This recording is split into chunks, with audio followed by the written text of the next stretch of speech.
Hello friends and family, మొన్న కాలభైరవ స్వామి దర్శనం అయిందో లేదో ఈ రోజు శ్రీ అరుణాచలేశ్వర అనుగ్రహం కలిగింది. అనుకోకుండా అరుణాచలం వచ్చేసాం.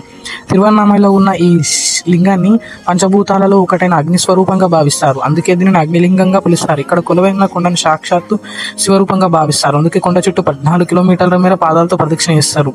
ఇది అత్యంత విశిష్టమైనది. పురాణ కథం ప్రకారం ఒకసారి సృష్టికర్త అయిన బ్రహ్మదేవునికి సృష్టి స్థితికారకుడైన మహావిష్ణువుకి మధ్య ఇద్దరు ఎవరు గొప్ప అనే వివాదం తలెత్తింది. ఈ వివాదం కాస్త పెద్దగా మారింది.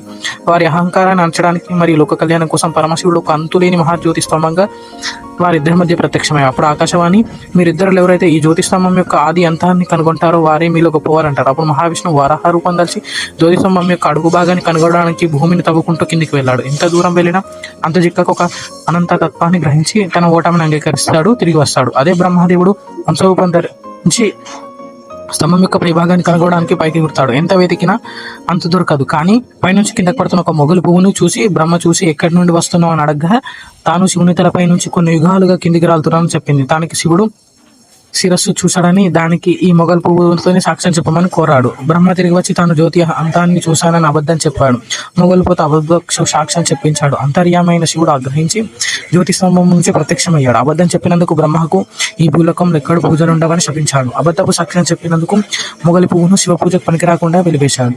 నిజం ఒప్పుకున్న విష్ణువును ఆశీర్వదించాడు. బ్రహ్మ విష్ణువులు తమ తప్పును తెలుసుకుని శాంతించమని కోరగా ఆ ఉగ్రమైన అగ్నిస్తంభాన్ని అందరూ దర్శించుకునేలా ఒక చల్లని కొండగా, అదే ఇప్పుడు అరుణాచల కొండ రూపంలో ఇక్కడ స్థిరపడ్డాడు శివుడు.